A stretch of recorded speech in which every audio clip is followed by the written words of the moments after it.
Welcome. Um, so I've noticed in my first video that I was quite a bad storyteller, and anyway, I was expecting myself to, let's say, take out the nerves. Anyway, are you doing your part?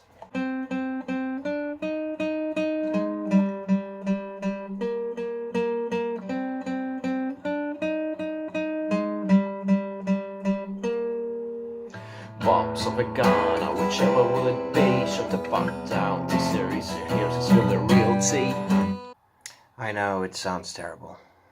Okay, so anyway, let's go to the escalating stories. The first one wasn't that crazy, but I've got a couple of different ones where it involves my friend, the one that I was living with. And the funny thing is, he, for some reason, he was very he was an introvert in the beginning, and then he started, let's say, partying too much with me, but we weren't really partying as you would imagine, like, ooh, we're crazy and all that. No, our parties would consist on bringing our closest friends or potential good friends, and we would have them in our flat. And this is now entering, my latest years as a university student. We consolidated basically our characters, and essentially we felt like we became brothers. So that was a plus for fun, obviously, because you've got the confidence to do shit that you wouldn't do with anyone, and all of a sudden there's this guy that that some for some reason everything just escalated. And this friend, well, he gave me two basic anecdotes for the theme we're carrying on, which is Carnival. There will be a third piece, and then I'll just forget about this theme, and we'll go to, sing whatever you would show me or not, or personal things. I know that this is called anonymous anecdotes, and I'm basically showing myself, but it's just so you kind of get to know me and trust me in a sense of way, because mainly what I want to do is be sincere. And I've noticed that a lot of people want to be sincere, but they're blocked or they don't have anyone to talk about it. And for some reason I just felt like I could somehow try to be a voice to your frustration, and I could deliver the message, or I could give you my opinion. Anyway, let's go back to to the story. This first carnival I could remember with him, it was because we've had many, but memorable not so many. But the first one was where for some reason, he just avoided me. We would start off in my place, our place. We were roommates. And what we would do is to prepare ourselves. We would call all of our friends, and we would talk, drink, and get into the mood to go to the carnival. This time, it's not like the first one, which I had to take a bus. We lived near the capital, and we had the tram, so that was a lot easier. And after a while, there was maybe a lot of vodka, and we were going down, and in the tram you would have all the people basically getting into the mood at the same time, and we'd be all drinking. It wouldn't be like the bus that the people would be smoking in there, but definitely drinking. There's always like a section, a wagon that actually gets a lot of cheering up in the whole thing, because for some reason there's always the group that sings and everyone goes along, because we've got different sayings, and you know how to answer to these things. And even if you're a foreigner or anything and you understand the language and you see that they're repeating the same things, you would understand the mechanic. There would be the loudmouth and then the others that repeat it with him, or things like that, and as well overcrowded as the buses I mentioned. And we would be okay singing along, and then we would go down, and I was meant to meet another friend, the friend of the first video. And because it had been maybe a year since I hadn't seen him, and I said, okay, I'm going with him, and he was with another friend. And the curious thing was that we had this traditional spot. Why we call it like that? Because it's a plaza where everyone used to go, because the gardens were huge, and it was very good during daylight and all that. And the problem was that before the gardens were all open, and people would basically just sit there and over the flowers and all that, supposedly.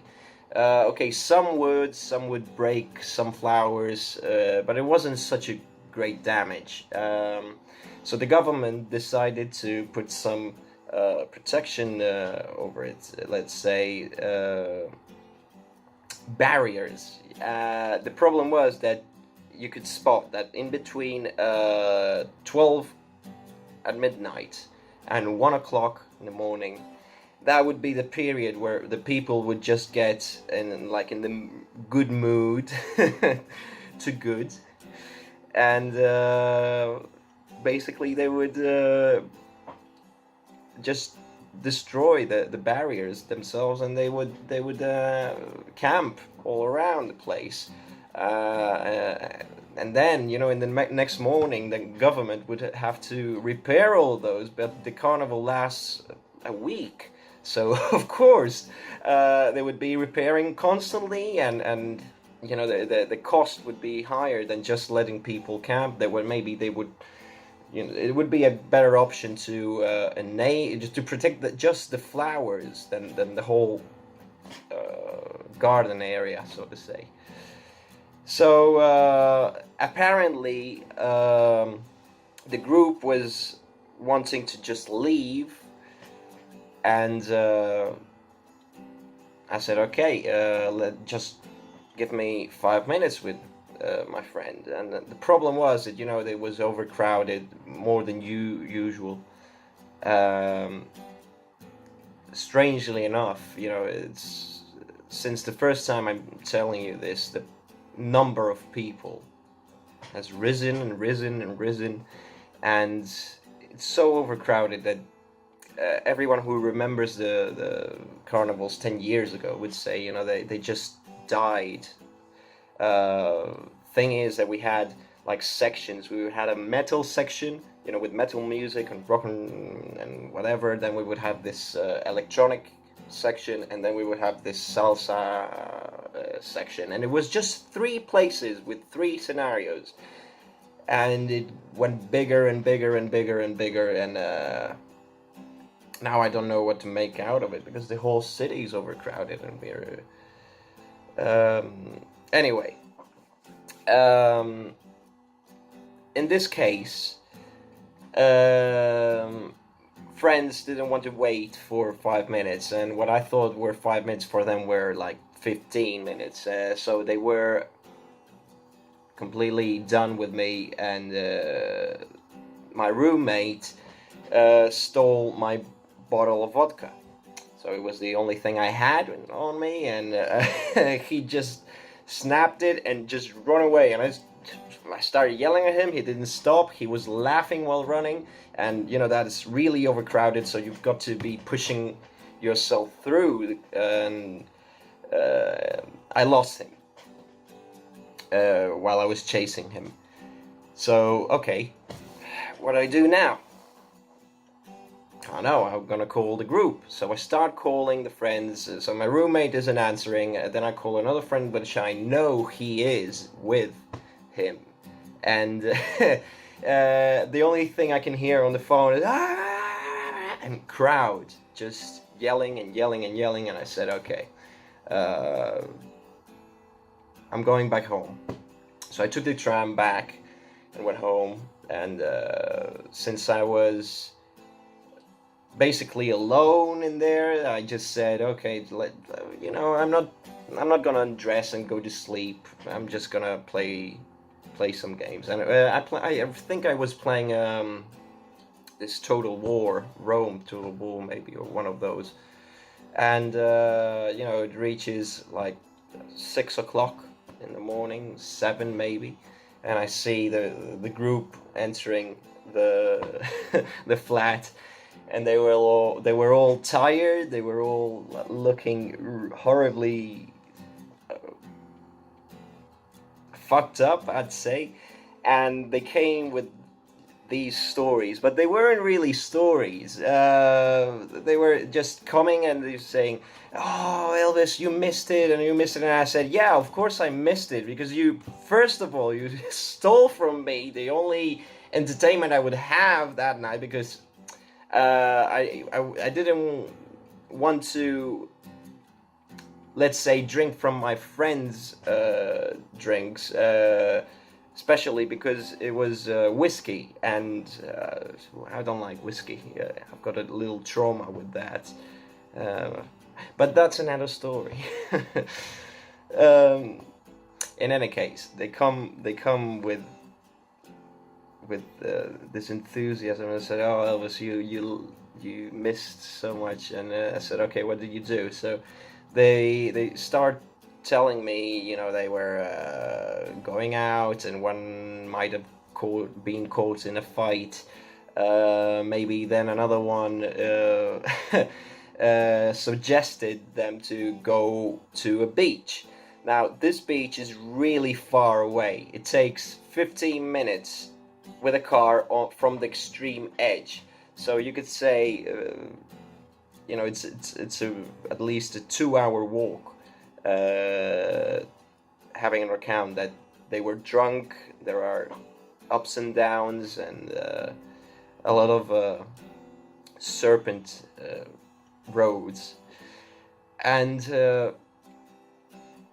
in the end, the one who said, no, let's walk, he ended up bailing out. And then they said, okay, let's take a bus, because there were buses going there for some reason at that time.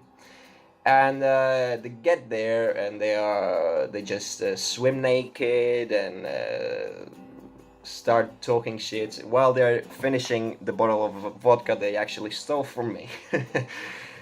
So they start telling me, it was fucked up because we were so cold, and we didn't have any towels, and our clothes were soaking, and we were full of sand. Okay, so what's the good story about it?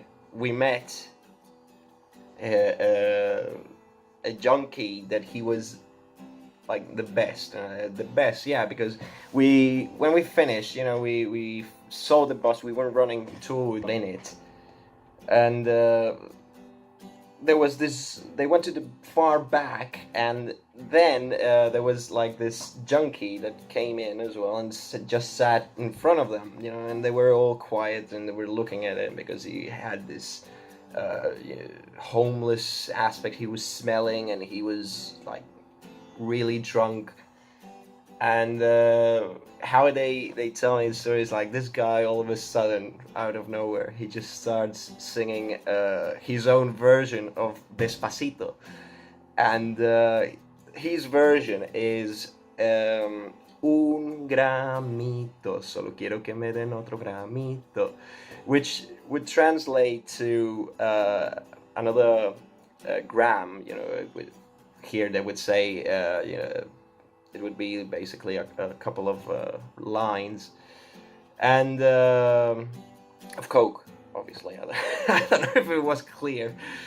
Um, and I said, okay, I missed it, and how could you do this to me? Because I missed that, because they couldn't remember the rest of the song and all that, and it was really fun. It was a really fun night for them, but I spent it out just playing on the computer, and obviously that reminds me of the second time.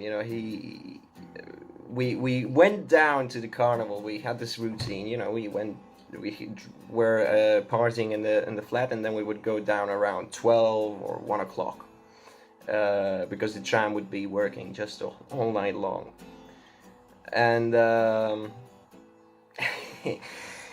so we get down, and he is just drunk in the whole tram, and we, for some reason, we just keep on going. We were nauseated, and we don't want to really be down there, but okay, let's just go and let the party feel us. And he basically gets out of the tram once we reach the destination, and he just starts running, and I don't know where he is half of the time, and I'm just finding him out of luck. And in the end, I just didn't know what to do. I lost him. He wasn't taking his phone, so I just say, okay, I'll go back home. So I get back home, and I try to get a shower, clean all the makeup off, and all of a sudden I hear noises, and I say, okay, this guy has arrived. And I hear some bangs against the wall, but okay, nothing serious. I'm finishing off, with my hair and all of that, and all of a sudden I hear a huge bang, and the guitar ringing with a bang. I was like, what the heck? Okay, bam. I walk out of the shower, naked, but with a towel covering my dick, and basically I say, what the hell? What's going on? And I can't really see, so I decided to grab my phone out of my pants, look for the lighter, and just put it there and see him just laying on the ground with a pillow behind his head, and the guitar just hanging like this. Now I have to note, he doesn't even know how to play the guitar. So I'm like, okay, what are you doing? And he goes like, and he's unresponsive. He basically can't understand anything. Okay, I just grabbed the guitar, put it in its place in the living room, and I just help him to his bed, take off his shoes, and rest. And the next morning, what he says to me is that while he was in the tram, he was just like falling asleep, sitting there alone, going up, and this girl just sits on her side. He ignores it, and she just asks him, can I get your hand job? And he would be like, what? So, yeah. Okay. So this girl would start doing so he gets a hand job basically in public in the tram while he was getting back. So no wonder he was with his mind altered I'd say. When he came back, and I asked him, so okay, what about the guitar? Why did you grab it? And I said, I don't know. I just maybe I just want to fuck it. So I think maybe it's been enough for this video, and I'll get you the third part when there will be more crazy details, and it will be about this year's carnival. And well, I'll tell you as well about untold things. So anyway, peace. No, not peace.